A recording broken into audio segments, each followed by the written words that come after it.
સુરત શહેરમાં બપોરે 1 થી 4 ટ્રાફિક સિગ્નલો બંધ રાખવાનો નિર્ણય કરવામાં આવ્યો છે. સુરતના ટ્રાફિક ડીસીપી પન્ના મોમાયા દ્વારા આ વિશે માહિતી આપવામાં આવી અને તેમના દ્વારા શહેરીજનોને આ જે તડકો પડી રહ્યો છે, ધમધકતો તાપ પડી રહ્યો છે, તેમાં રાહત આપવામાં આવી છે. હવે તમારે બપોરના સમયે સુરતમાં સિગ્નલ પર નહીં ઊભું રહેવું પડે, કારણ કે બપોરે 1 થી 4 સિગ્નલ બંધ રહેશે.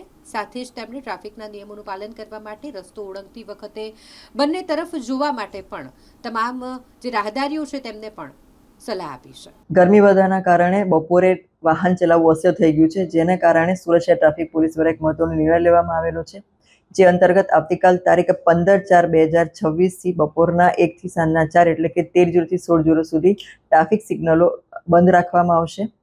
એટલે કે આ સમય દરમિયાન કોઈ અકસ્માત ન થાય એની તકેદારી રાખવા માટે આ સિગ્નલો ઉપર ટ્રેબી જવાન અને ટ્રાફિક પોલીસ તૈનાત રહેશે. વધુમાં લોકો તડકાથી બચવા માટે એ લોકોને શેડની વ્યવસ્થા કરવામાં આવેલી છે. મોટા મોટા જંકશન્સ ઉપર શેડ બાંધવામાં આવેલા છે. તમામ ફોર વ્હીલ વાહન ચાલકોને અમે લોકો અપીલ કરીએ છીએ કે તમે લોકો ટુ વ્હીલ જે ચાલકો છે એ લોકોને આ શેડમાં ઉભા રહેવા માટે જગ્યા કરી આપે અને આ સમય દરમિયાન અમને સહકાર આપવા માટે તમામને નમ્ર અપીલ છે.